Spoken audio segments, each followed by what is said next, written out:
को स्वप्न में प्रकट रूप में दर्शन देते थे। उनके पास अन्नपूर्णा सिद्धि थी। बाबा के जीवन काल में उनके अद्भुत चमत्कारों को अनेक कथाएं प्रचलित हैं। अपने भक्तों पर उनकी कृपा सदा बनी रहती थी। श्री साईं बाबा के समाधिस्थ होने के पश्चात उनकी भी लीलाएं जारी है, जिससे सिद्ध होता है कि बाबा अभी भी हमारे बीच विद्यमान है और पूर्व की भांति अपने भक्तों को सहायता पहुंचाया करते हैं। अतः प्रत्येक भक्त समस्त चेतनाओं, इंद्रियों, प्रकृतियों और मन को एकाग्र कर श्री साईं के पूजन और सेवा में लगाकर अपनी शुभ मनोकामनाओं को पूर्ण कर सुख शांति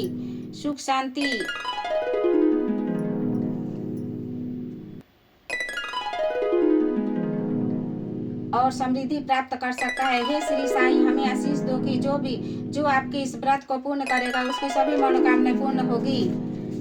फलादेश। श्री साईं बाबा का गुरुवार को व्रत रखने के नियम फल प्राप्त होते हैं।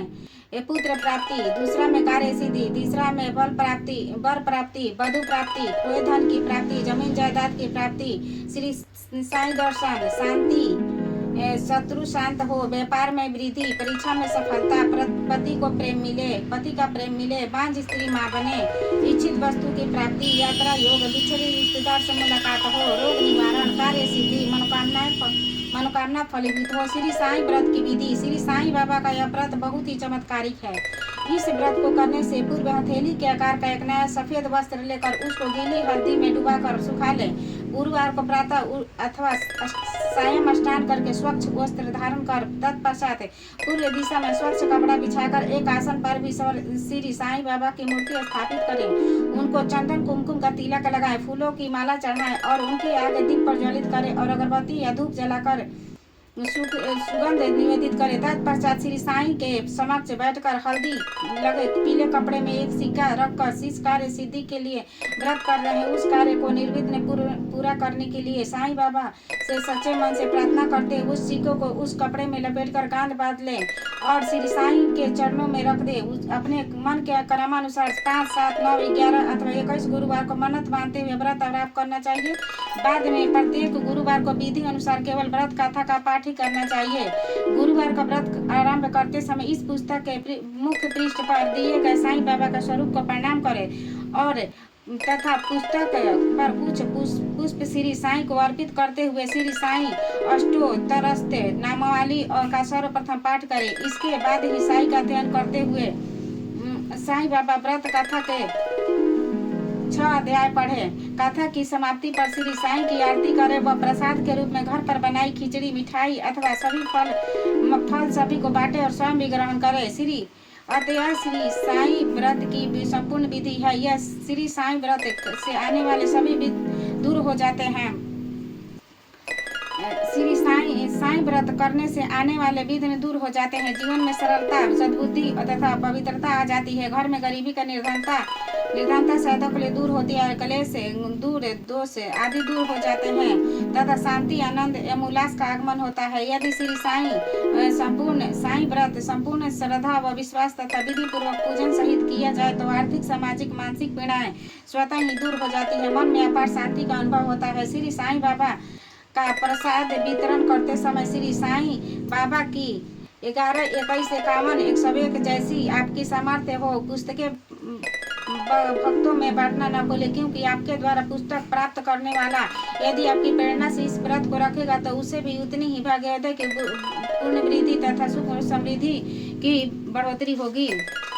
गुरुवार को व्रत पूरे होने के पश्चात इस पुस्तक में आगे दी हुई विधि का उद्यापन करना चाहिए। विधि द्वारा व्रत रखने के नियम। श्री साईं व्रत को सभी स्त्री पुरुष यहाँ तक कि बच्चे भी रख सकते हैं। व्रत को शुरू करते समय पहले ही गुरुवार को 5, 7, 9, 11 अथवा 21 गुरुवार व्रत रखने की मन्नत मांगनी चाहिए। फलाहार करके यह व्रत किया जा सकता है।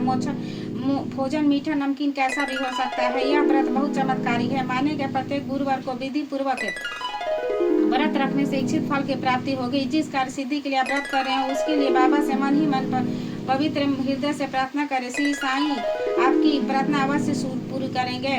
श्री साईं बाबा का यह व्रत सूतक, पातक, श्राद्ध इत्यादि में भी रखा जाता है।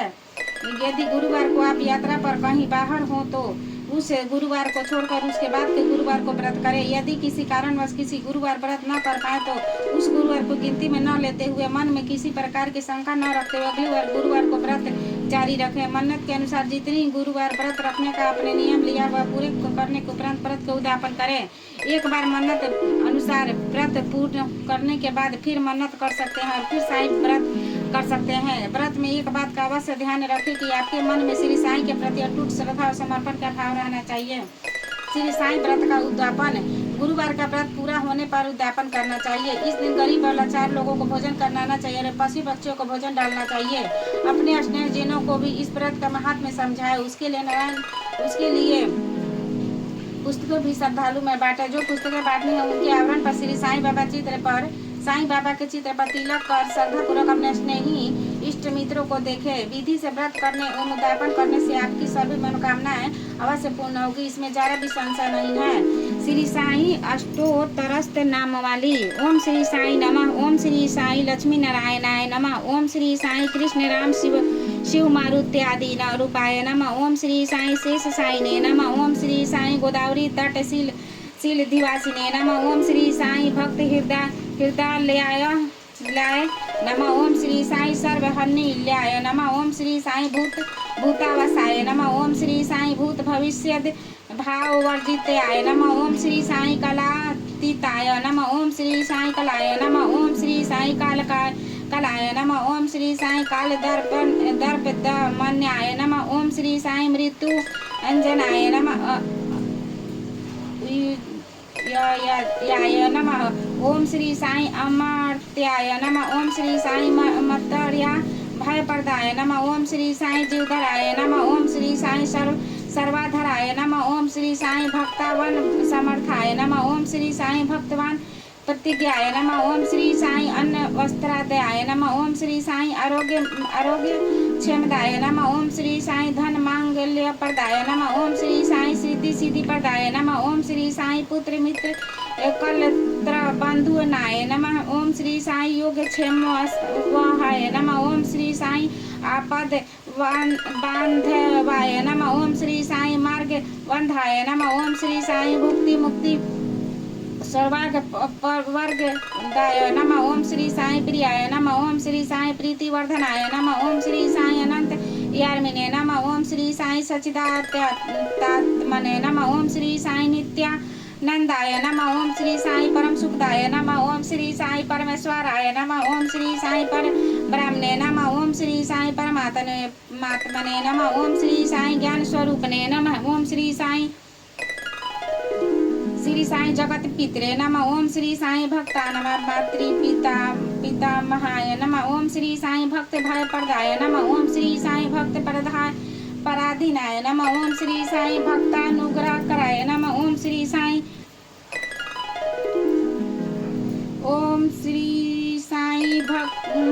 भक्तानुग्रह कराय नमः। ओम श्री साईं शरणागत वत्सलाय नमः। ओम श्री साईं भक्ति शक्ति प्रदाय नमः। ओम श्री साईं ज्ञान वैराग्य प्रदाय नमः। ओम श्री साईं प्रेम प्रदाय नमः। ओम श्री साईं संशय हृदय दौर्बल्य पाप कर्म वासना क्षय कराय नमः। ओम श्री साईं हृदय ग्रंथि भेदकाय नमः। ओम श्री साईं कर्म वर्षिणे नमः। ओम श्री साईं शुद्ध सत्व स्थित्याय नमः। ओम श्री साईं गुणातीत गुणात्मने नमः। ओम श्री साईं अनंत कल्याण गुणाय नमः। ओम श्री साईं अमित पराक्रमाय नमः। ओम श्री साईं जाइने नमः। ओम श्री साईं दुर्धा क्षोभयाय नमः। ओम श्री साईं अपराजिताय नमः। ओम श्री साईं त्रिलोकेषु अभिघात गते नमः। ओम श्री साईं अस्यरहिलाय नमः। ओम श्री साईं सर्वशक्ति मूर्तये नमः। ओम श्री साईं पशुधराय नमः। ओम श्री साईं सुलोचनाय नमः। ओम श्री साईं बहुरूप विश्वमूर्तये नमः। ओम श्री साईं अरूपाव्यक्त्याय नमः। ओम श्री साईं अचिंत्याय नमः। ओम श्री साईं सूक्ष्माय नमः। ओम श्री साईं सर्वांतर्यामिने नमः। ओम श्री साईं मनवागित्याय नमः। ओम श्री साईं प्रेम मूर्तये नमः। ओम श्री साई सुलभ दुर्लभ प्राय नमः। ओम श्री साई असहाय सहाय नमः। ओम श्री साई अनाथ नाथ दीन बंधाय नमः। ओम श्री साई सर्वधारभूतये नमः। ओम श्री साई अकर्माने कर्मयन सुकृमिनो नमः। ओम श्री साई पुण्य श्रवण कीर्तिनाय नमः। ओम श्री साई तीर्थाय नमः। ओम श्री साई शिवाय नमः। ओम श्री साई सतगते नमः। ओम श्री साई सत्यपरायणाय नमः। ओम श्री साई लोकनाथाय नमः। ओम श्री साई पावनानाथाय नमः। ओम श्री साई अमृततासे नमः। ओम श्री साई भास्कर प्रभाय नमः। ओम श्री साई ब्रह्मचर्य तपस्यर दिशु व्रताय नमः। ओम श्री साई सत्य धर्म परायणाय नमः। ओम श्री साई सिद्धेश्वराय नमः। ओम श्री साई सिद्ध मंगलाय पयाय नमः। ओम श्री साई योगेश्वराय नमः। ओम श्री साई भाते नमः। ओम श्री साई भक्त वत्सलाय नमः। ओम श्री साई सत्पुरुषाय नमः। ओम श्री साई पुरुषोत्तमाय नमः। ओम श्री साई सत्वे तत्व बोधकाय नमः। ओम श्री साई कामादि संग बैरी द्वैसिने नमः। ओम श्री साई अभेदान नंदुनु भव पदाय नमः। ओम श्री साई सर्व मत संस्तवाय नमः। ओम श्री साई श्री दक्षिणामूर्तये नमः। ओम श्री साई श्री वेंकट शरमनाय नमः। ओम श्री साई अद्भुत तानंदचर्याय नमः। ओम श्री साई परपनानः हृदयाय नमः। ओम श्री साई संसार सर्व दुख खच्य कराय नमः। ओम श्री साई सर्वविद सर्वतोमुखाय नमः। ओम श्री साई सर्वांत बर्हि स्थिताय नमः। ओम श्री साई सर्वमंगलकराय नमः। ओम श्री साई सर्वाभीष्ट प्रदाय नमः। ओम श्री साई सकर समर मार्ग स्थापनाय नमः। ओम श्री साई श्री समर्थ सद्गुरु साईनाथाय नमः। ओम श्री साई बाबा व्रत कथा।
श्री साई बाबा व्रत कथा अध्याय 1। श्री साई बाबा की कृपा से श्रीमती ललिता देवी व उनके पति अजय देली आनंदपूर्वक रहते थे।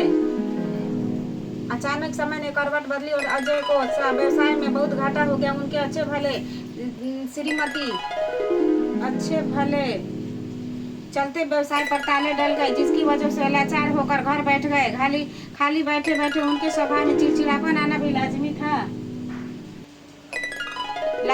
वह बात पर अपनी पत्नी को झिड़कने लगे थे, जिनको कि पहले शायद उन्होंने स्वप्न में भी नहीं डांटा था। पड़ोसी भी उनके स्वभाव में आए इस परिवर्तन में खिन्न रहने लगे। ललिता देवी बहुत धार्मिक वृत्ति की महिला थी। वह जानती थी कि ईश्वर इस दुख से भी छुटकारा अवश्य दिलाएंगे, कोई ना कोई जराह जरूर निकल आएगी। एक दिन ललिता देवी के घर के द्वार पर एक अद्भुत तेजस्वी चेहरे वाले वृद्ध साधु आए। उनसे उन्होंने भिक्षा में दाल चावल की मांग की। ललिता देवी तुरंत हाथ धोकर साधु महाराज को दाल चावल दी और उन्हें नमस्कार किया। उन साधु महाराज ने भी खुश होकर उन्हें आशीर्वाद दिया और ललिता देवी के दुखों को दूर करने हेतु श्री साईं बाबा के गुरुवार को करने वाले व्रत की विधि समझाई। उन्होंने बताया कि मनौती मानकर 5, 7, 9, 11 अथवा 21 गुरुवार तक साईं बाबा का व्रत विधि पूर्वक करने उद्यापन करने, गरीबों को भोजन कराने से उनकी मनोकामना अवश्य पूर्ण होगी। इस व्रत को करते समय झूठ, छल आदि बुरी आदतों का त्याग करना चाहिए। त्याग उचित रहता है।